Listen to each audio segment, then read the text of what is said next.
बहुत समय पहले की बात है। एक व्यक्ति हमेशा ईश्वर के नाम का जाप किया करता था। धीरे धीरे वह काफी बुजुर्ग हो चला था, इसीलिए एक कमरे में ही पड़ा रहता था।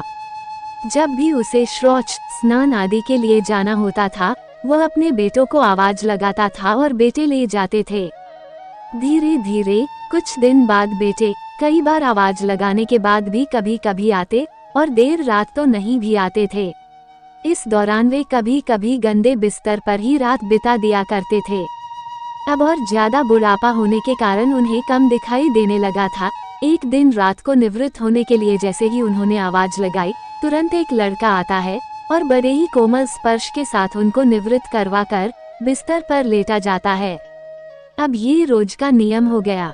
एक रात उनको शक हो जाता है कि पहले तो बेटों को रात में कई बार आवाज लगाने पर भी नहीं आते थे, लेकिन ये तो आवाज लगाते ही दूसरे क्षण आ जाता है और बड़े कोमल स्पर्श से सब निवृत्त करवा देता है। एक रात वो व्यक्ति उसका हाथ पकड़ लेता है और पूछता है कि सच बताएं, आप कौन हैं? मेरे बेटे तो ऐसे नहीं हैं। अभी अंधेरे कमरे में एक अलौकिक उजाला हुआ और उस लड़के रूपी ईश्वर ने अपना वास्तविक रूप दिखाया। वह व्यक्ति रोते हुए कहता है, हे प्रभु, आप स्वयं मेरे निवृत्ति के कार्य कर रहे हैं।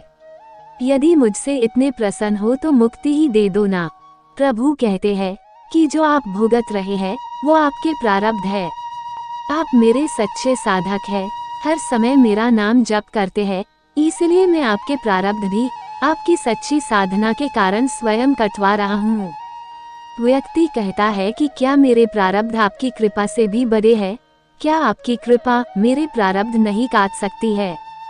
प्रभु कहते हैं कि मेरी कृपा सर्वोपरि है, ये अवश्य आपके प्रारब्ध काट सकती है, लेकिन फिर अगले जन्म में आपको ये प्रारब्ध भुगतने फिर से आना होगा।